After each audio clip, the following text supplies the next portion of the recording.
Olá, eu sou o padre José Dalvino, psicoterapeuta. Fique comigo neste vídeo que eu vou falar sobre as várias manifestações da ansiedade. Sempre é bom lembrar que sentir ansiedade não é ruim.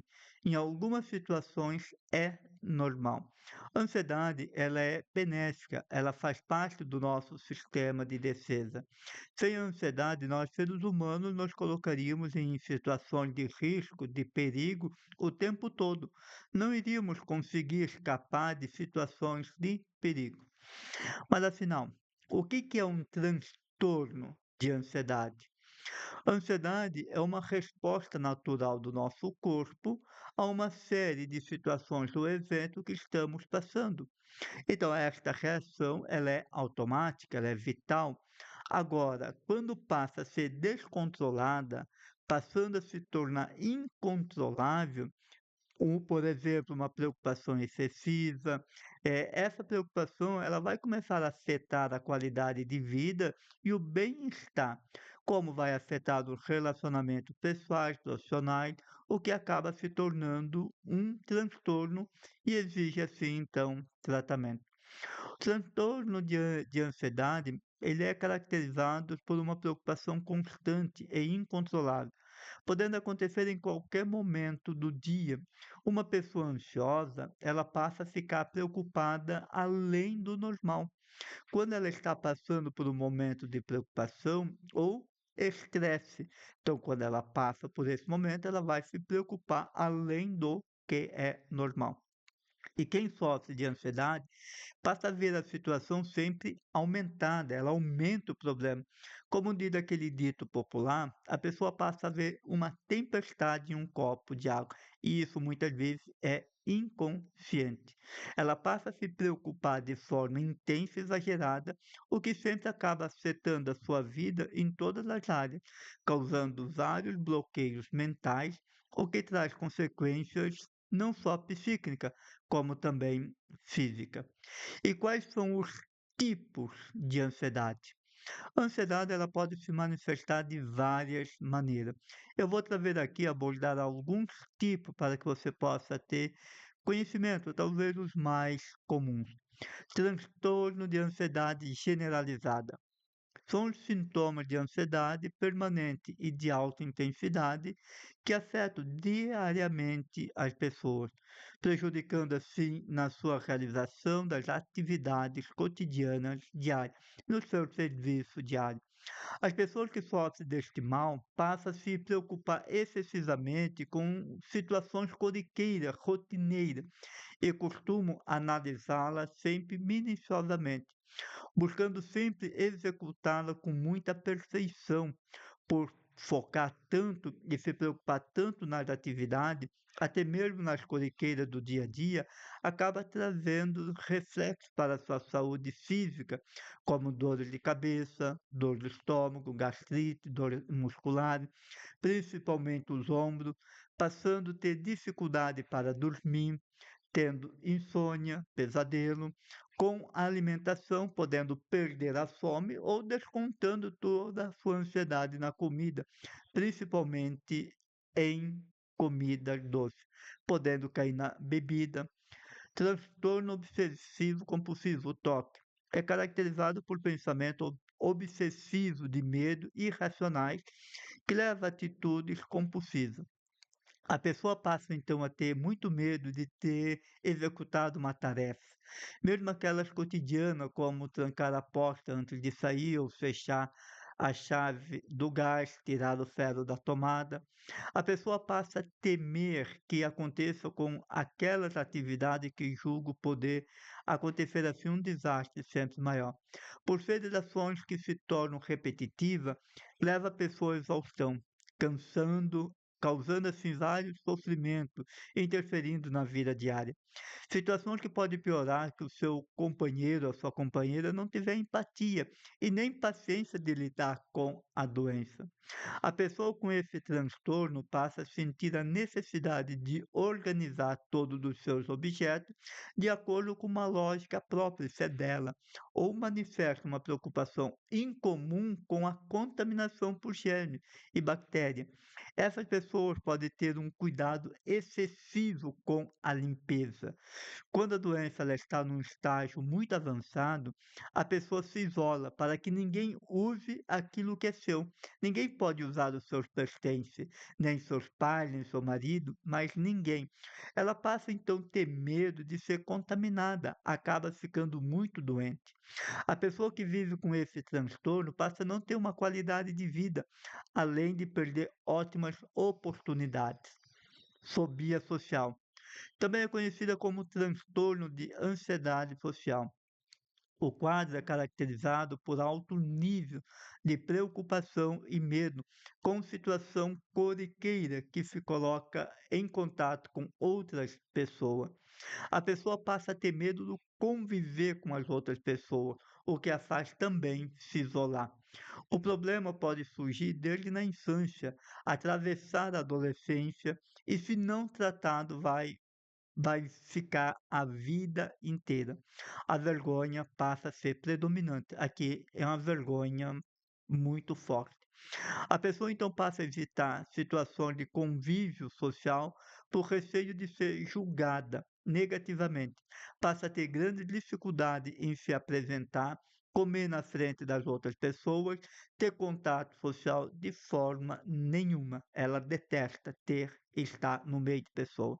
Ela passa a ter medo de perceber as suas fraquezas e ter receio de ser julgada pelos outros por aquilo que ela fez e passa a ter baixa autoestima e sentimento de inferioridade.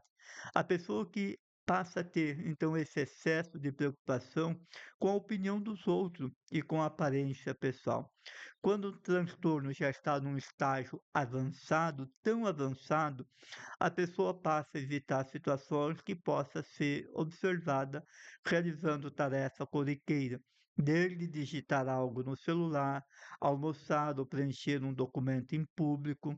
Já quando os casos se tornam mais graves ainda, a pessoa passa a evitar totalmente as interações sociais, como festas, encontros amorosos, até mesmo entrevista de emprego, porque ela sente vergonha ou medo de ser julgada ou vista de forma negativa pelos demais e também pelos seus familiares. Ela passa a ter muito vergonha até mesmo da sua família, o que acaba gerando sérios problemas, trazendo sérios prejuízos às suas relações pessoais e profissionais, fazendo com que perca todas e as melhores oportunidades da sua vida, podendo levar ao isolamento social e ao suicídio. Síndrome do pânico. É um transtorno, ele é caracterizado por crise de ansiedade intensa, que provoca forte sensação de medo e mal-estar generalizado. A síndrome do pânico, ela aparece de maneira repentina, sem qualquer aviso prévio. Ela vem sem avisar. Não importa aonde que a pessoa esteja. No auge da intensidade da crise, provoca medo do enlouquecimento ou medo da morte, gerando aquela sensação forte de quase morte, mesmo que seja sem qualquer perigo iminente, mas a pessoa passa a ter este medo.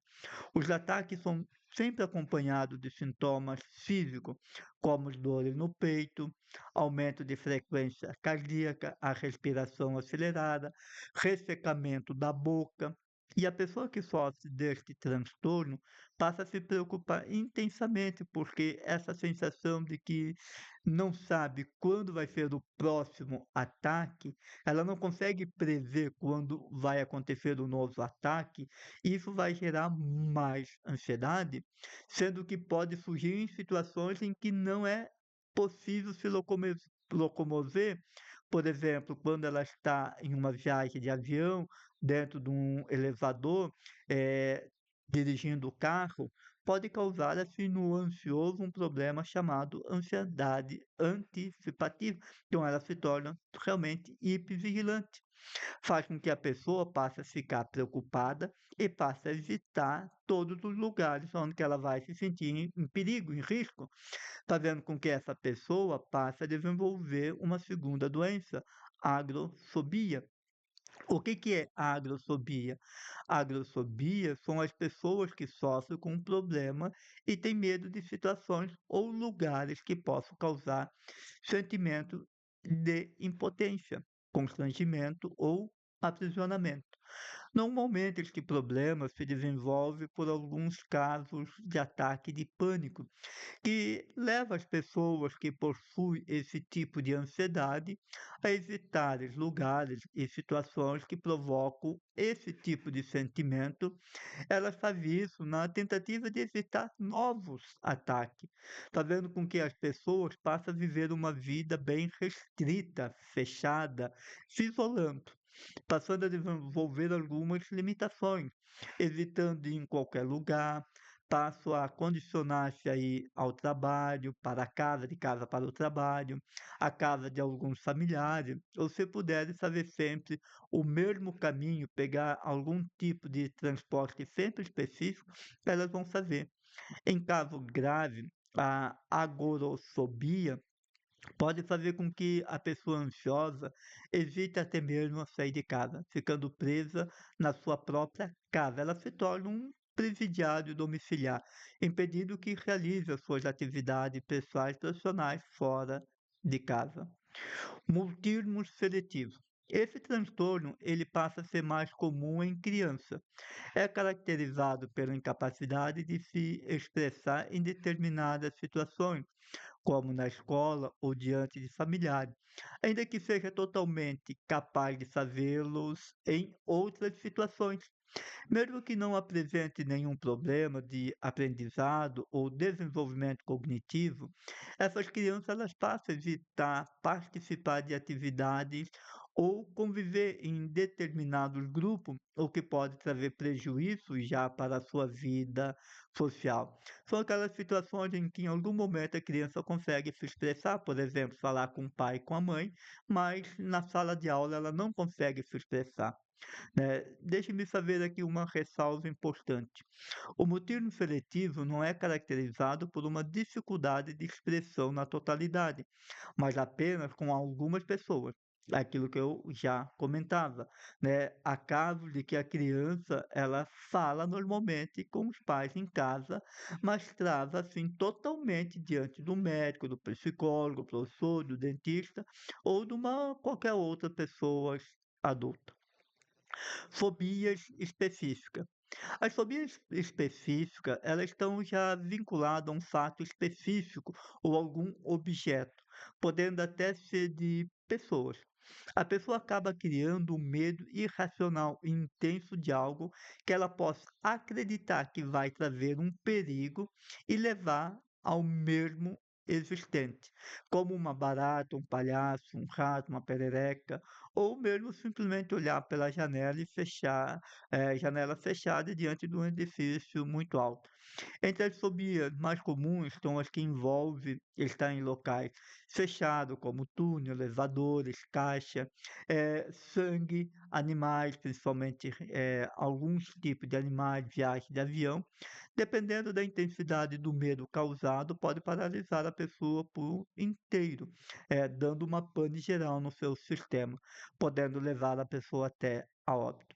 Quanto mais leves os sintomas são da ansiedade, mais palpitações ela vai ter. Dificuldade assim da respiração, sensação de pânico, tremor, vontade intensa de escapar daquele local. Então ela vai conseguir, agora quando é intenso, vai paralisá-la por inteiro. Estresse pós-traumático. Esse transtorno é causado diante de um evento traumático real que a pessoa passou. Então, a pessoa passa por um processo que teve um forte impacto emocional, que é caracterizado pela recordação do evento traumático em grande impacto, como abuso sexual, sequestro, assalto, desastres naturais, perdas repentinas, acidente, atos terroristas, guerra. São traumas mais difíceis de conseguir curar e ressignificar. Eles deixam marcas profundas na vida da pessoa de quem sofreu, abrindo uma grande ferida. E dependendo da intensidade e da pessoa, essa pessoa nunca mais vai se recuperar. O problema do trauma está porque quando a pessoa lembra do fato ocorrido, ela passa a reviver toda aquela dor novamente. Ela passa a sentir as mesmas sensações de sofrimento sentido no dia do fato. Ela atualiza todo aquele momento. É como se a mente voltasse para aquela realidade de dor e sofrimento e ansiedade provocado pelo agente estressor, desencadeando assim reações físicas e emocionais fortes.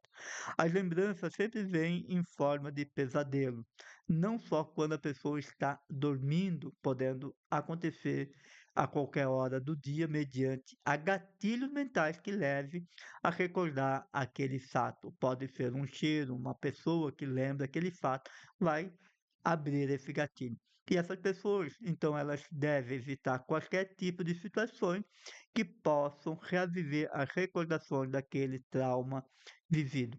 Muitos dos casos dos estresse pós-traumático deve ser tratado unicamente com psiquiatra e não apenas com terapia. Então é necessário medicamento. Ansiedade de separação. Ansiedade causada pela separação de alguém próximo da pessoa. Se engana que pensam que somente as crianças sofrem com a separação de alguém. Não. Há muitas pessoas adultas que sofrem ao saber da separação de alguém conhecido, principalmente dos pais. Apesar de atingir mais as crianças, é caracterizado pela ansiedade intensa e inadequada, ao invés de desenvolvimento da criança quando separada de seus pais ou familiares próximos. Então, a criança, ao passar por um processo de separação, a criança sofre, adulto também. O quadro tende sempre a piorar quando a separação dos pais não é amigável, passando a ser através de brigas, conflito, provocando assim sofrimento intenso, trazendo prejuízo considerável ao bem-estar da criança. A criança pode passar a sentir-se abandonada, rejeitada pelos pais, pois afastada de conviver com os seus pais, algo que para a criança é terrível, é como uma doença, assalto ou assassinato. Acontecerá a eles, afastando-se definitivamente dos seus cuidadores. A criança também pode passar a se culpar pela separação dos pais. Então, a criança vai passar a desenvolver alguns problemas com a dificuldade para dormir, comer, resistir a realizar atividade cotidiana, como ir à escola, visitar colega ou outros familiares, ou quaisquer outras coisas que gostava de fazer. Então, a ansiedade de separação também pode vir acompanhada de sintomas físicos, como náusea, dores de cabeça, palpitação, vômito, perda da fome ou ganhar fome, podendo levá-la a uma revolta muito grande, quando não trabalhada, podendo prejudicar todo o seu desenvolvimento pessoal e profissional, podendo levá-la a se tornar um adulto problemático. Então, estes são alguns transtorno de ansiedade, talvez os mais comuns. Nos vídeos que seguem, eu também irei abordar um outro transtorno que é muito natural e comum, que é o transtorno, a ansiedade criada pelo luto, que também não deixa de ser uma separação, mas aqui voltada unicamente pelo luto. Isso engana também quem acredita que as crianças não sofrem com o luto. Então, em vídeo mais para frente, eu irei estar abordando. Eu vou estar abordando mais para frente em vídeo separado sobre fobia e síndrome do pânico. Gostou deste vídeo? Então não deixe de curtir, compartilhar e comentar. Caso você não é inscrito neste canal, se inscreva, acione o sininho para que você seja a primeira pessoa a ser notificada assim que entrar os próximos vídeos deste material. Também quero te convidar para ser um missionário, te convidando para compartilhar este vídeo com todos os teus grupos de amizade. Compartilhe, ajude a divulgar este canal. Assim, ele crescerá cada vez mais, levando este conteúdo a mais pessoas que também precisam ser orientadas.